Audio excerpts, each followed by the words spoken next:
Hello, this is Sakimoto24. VDL Season 7's coming up, everybody. Season 7's coming up, and I've been thinking about who I want to draft.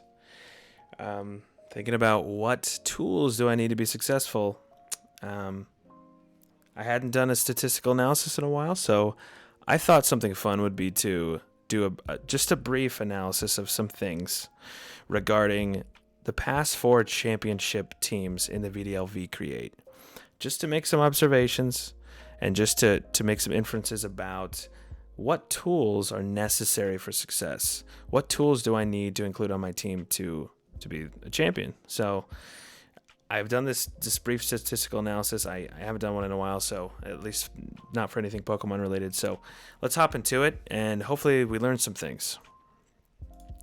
Here are the champions by season. We've got Season 3 champ Otto, Season 4 champ Goomer, Season 5 champ Otto, Season 6 champ Goomer, Season 7 champ's going to be Otto, then Season 8 champ's going to be Goomer, and then we're going to, I don't know. That's how it seems like it's going. The VDL gods apparently want this pattern to continue, so we'll see. We'll see Otto. I think a lot of people are hungry for the crown, and so we'll see. We'll see what happens this next season. But yeah, here are the past champions, past 4 seasons. I joined in Season 3, which is part of the reason I'm analyzing it from Season 3 to Season 6. So let's hop into some interesting things. First, we're going to take a look at the teams and briefly touch on them. Season 3 and 4, Dynamax was legal. This is highlighted in red. Highlighted in purple is the non-Dynamax seasons, Seasons 5 and 6. So I guess let's just check out the teams real quick. Season 3. The championship team was very scary offensively. Had the Venusaur Torkoal combo, had a Beartic for other weather combos. Sableye enables a lot of that. Zapdos Galar very strong. And then Reuniclus and Rhyperior very strong in Trick Room as well. This team has a lot of offense. I'm not surprised it won. Season 4, this team super deep, tons of crazy tools.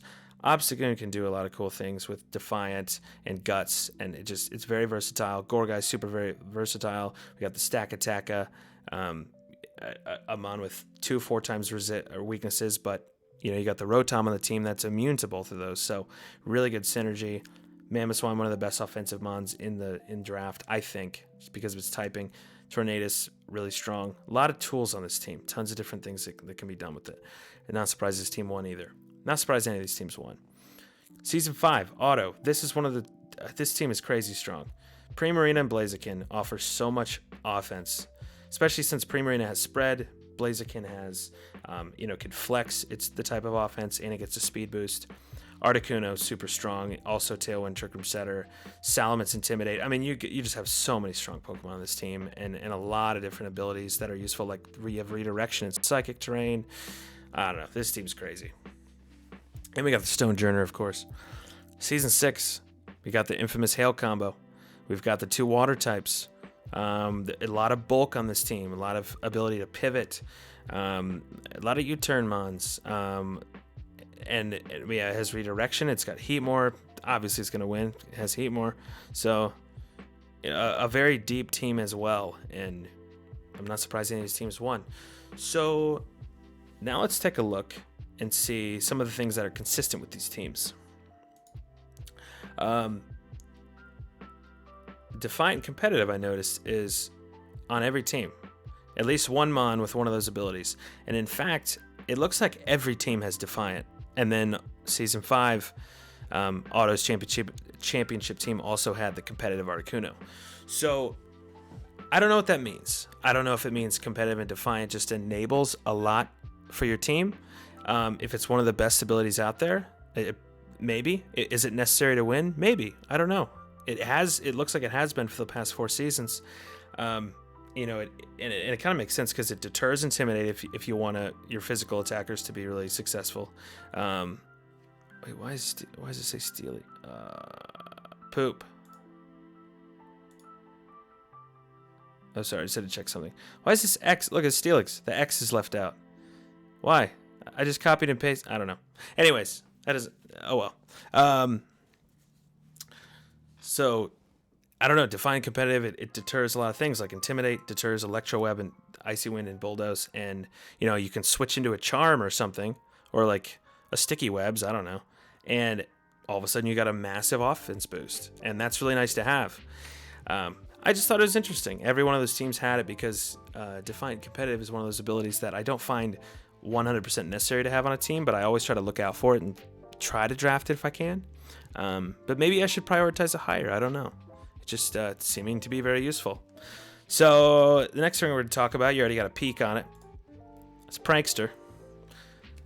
Goomer and I have always had, we've talked about this, and we've leaned in towards this camp that of Prankster's better in Dynamax format.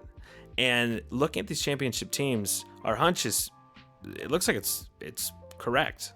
It might not be correct, but there might be something to it.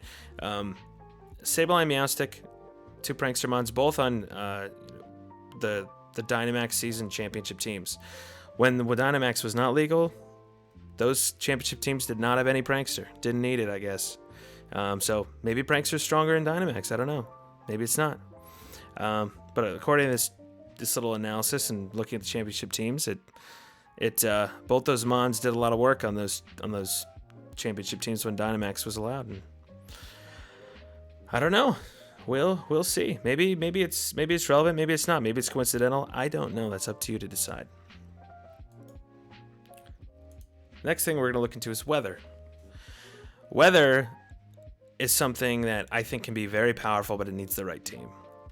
Season 3, Otto's team had so much weather. It had the Venusaur Torkoal combo, had Sableye, which enables weather in all sorts of ways. Beartic can be super strong in weather. Heliolisk, not much of a weather user, but it can. It can use weather. And then Omastar can use weather as well. A lot of weather on that team, and that team was very destructive. Season 4, though, not a whole lot of weather.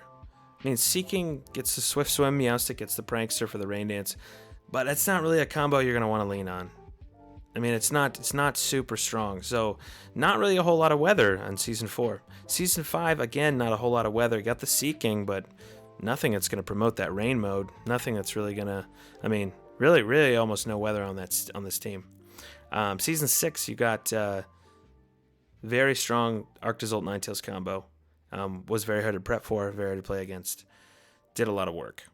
So as we can see here, teams are very versatile, or they're very diverse in terms of how they use the weather. Season 3, we have a ton of weather. And then the very next season of the same format, almost none. And then we change over to non-Dynamax, and there's, again, almost no weather in the championship team. And then the next season, same format, no Dynamax. We have a very strong weather combo. So it just seems like one of those combos that it can be strong on the right team, but it's not needed for success. And I think there are a lot of different weather combos that can be utilized. Venusaur Torkoal is a popular one, but the Ninetales and Arctozolt's a less popular one, I'd say. And I think there's a lot of room for versatility in terms of weather. There's a lot of different combos you can utilize, and it's interesting to build a team around. So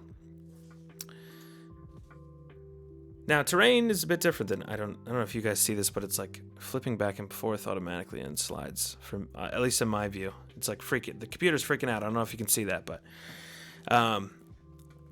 Indeedee, the only terrain setter in the championship teams. In the past 4 seasons, only terrain setter on the championship teams. I'd totally expect something else to be up here, like a Tapu Koko, a Rillaboom, a Tapu Fini. But it's interesting. It's just not, I don't know, it hasn't won a championship. Maybe it's coincidental. Maybe it means something. Maybe teams that build around terrain aren't as powerful because Pokemon that utilize terrain, like are typically on Burden Mons, aren't quite as strong as like a Swift Swim user or something like that, or Weather Ball. I don't know. I mean, that could be relevant. Maybe not. And you could say, well, maybe some of the terrain setters aren't that powerful. Maybe Pincurchin and Weezing aren't that powerful, but Rillaboom's very powerful, especially in Series 10.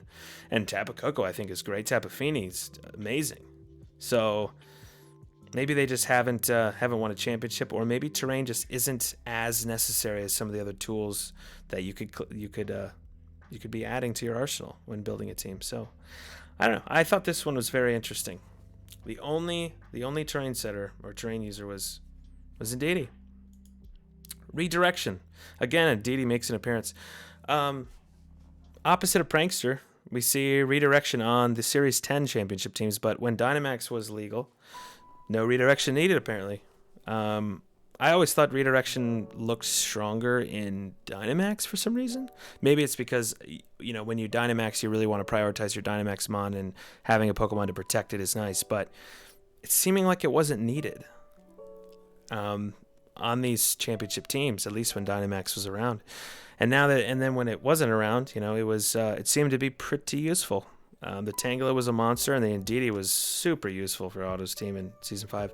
So, I don't know, that's something else that's kind of interesting, and I just find it fascinating because in Series 10, haven't really drafted for much Redirection. I haven't prioritized it as much, but maybe I should.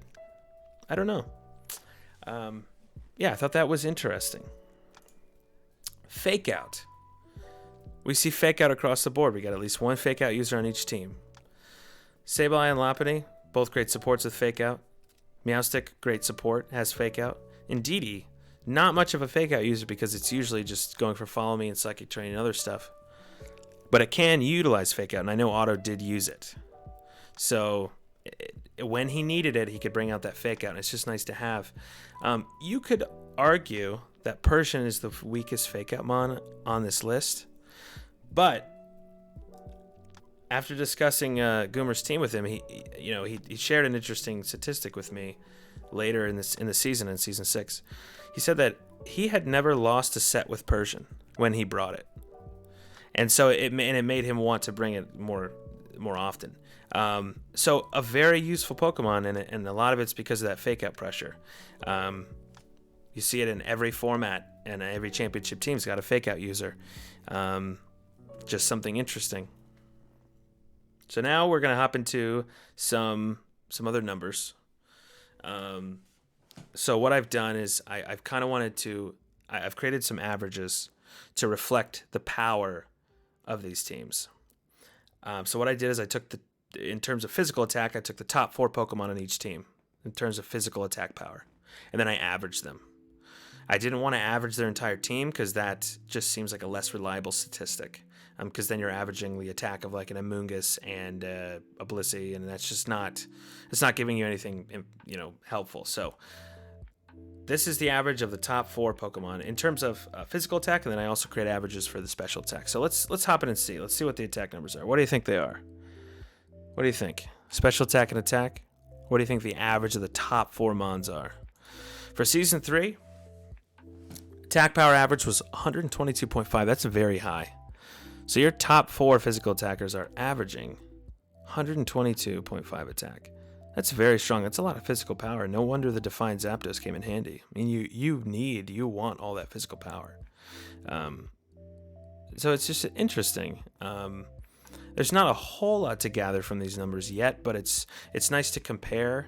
And I don't know, maybe they could be useful later to compare to other teams. Special attack sitting at 112.25, a little lower than the attack, but still pretty powerful. You got 4 Pokemon that are averaging 112 attack or special attack. That's a good amount of special attack power, and that's just the average of the top 4. Season 4, somewhat similar. The attack right around the same power. Keep in mind this was Dynamax format still. This is 121 attack power, or 121.5. Special attack was a little less though, 105.75 for those top 4 special attackers. For Season 5, this is when we shifted over to non-Dynamax. Otto had a disgustingly strong team, 126.25 attack power for the average of his top 4. That's insane. Just imagine 4 Pokemon with 126 base attack. That's very strong. Special attack sitting very high as well, 117.75. He had a very offensive team with the Blaziken and the Articuno and the Primarina. It was very, very high power team.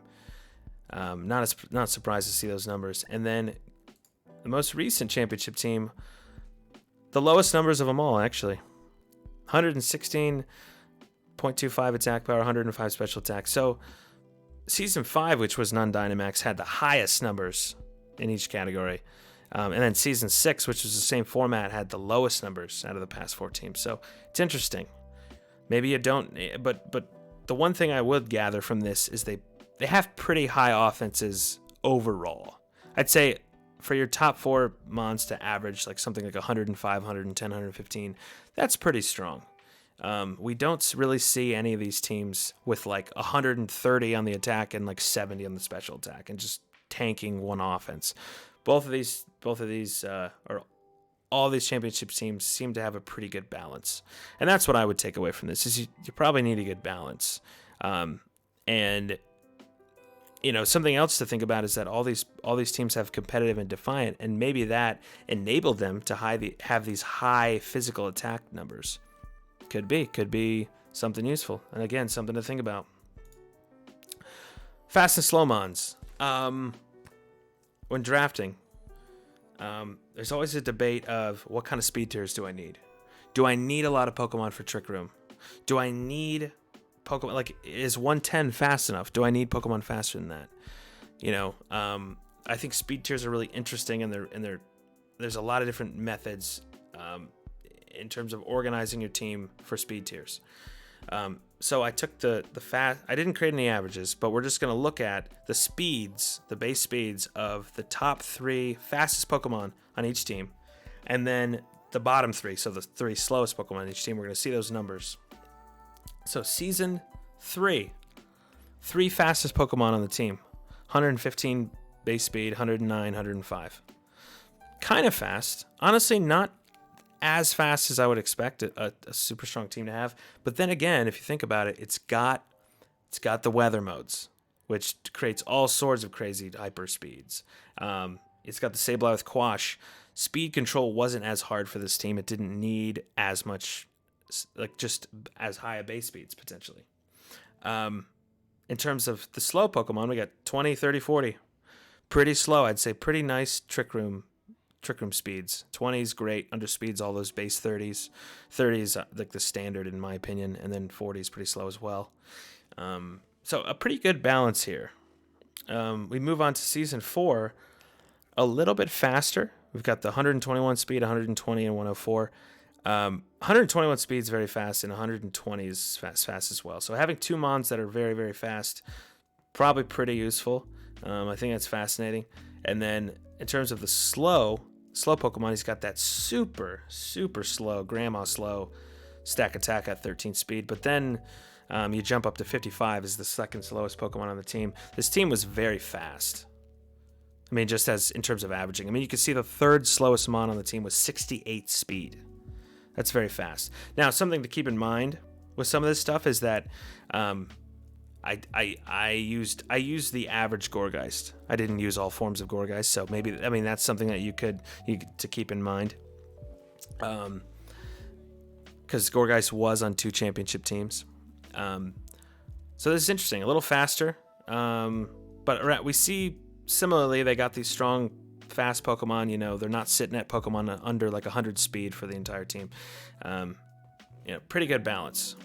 Season 5. We have a hyper fast Pokemon at 130. I think it was Jolteon on that team. And then we have 195. So, you got that crazy fast 130, and then it drops down to 100 as the second fastest. And then in terms of the slow Pokemon, we got a base 30, and then it hops up to 60 and 68. So not quite as slow as Otto's Season 3 winning team. Not looking like a team that wants to rely on Trick Room a ton. I'm not sure, but that's what I'm seeing from this. Season 6, very similar stats to Season 3 in terms of speed. 115 was the highest in terms of speed, and then 110 is the second at 109.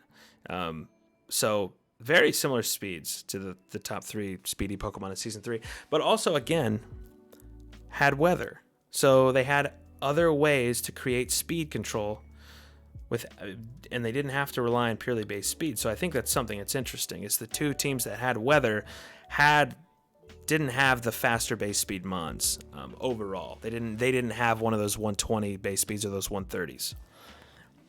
Just something interesting. And then something I find really fascinating. Season 6, Goomer really had he didn't really have any Trick Room mons, to be honest. I mean, when you think about a true Trick Room sweeper, you think of like base 30, maybe base 40.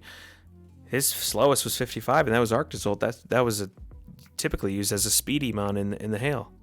So outside of that, his slowest mon was 60, and that's not that slow, really. So he really didn't lean on Trick Room at all. In the words of the great Lucian, Trick Room is barbecued chicken. So, maybe Lucian's onto something. I don't know.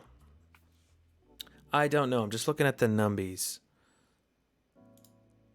Now let's look at some typings. Season 3, you had 14 unique typings on the team out of the 18. Seems pretty standard. I think most draft teams, unless you're Batista, are going to have somewhere between like 12, 13 up to like usually like 17 is the highest we see. Sometimes occasionally you get a team with 18 types, but I can't remember if that's happened in the recent past, but 14, pretty average. Season 4, 14, season 5, 15, season 6, 15. They all stay right around 14 or 15. No big outliers. I'm not sure what to take away from this other than they got pretty decently well-balanced teams. None of them like leaning towards some crazy, like, I don't know, like 18 type team or something like that. Not relying on that. So they used the tools they had. They didn't need all the types. So something a little interesting. Now let's look into the cores, the common cores. So we're going to look into the Firewater Grass core and Fantasy core because this is something that people like to talk about. And there's a debate on whether these cores, how useful they are, and what do they mean for your team. So Season 3, Firewater Grass core. We got Torkoal. We got Omastar. We've got Venusaur.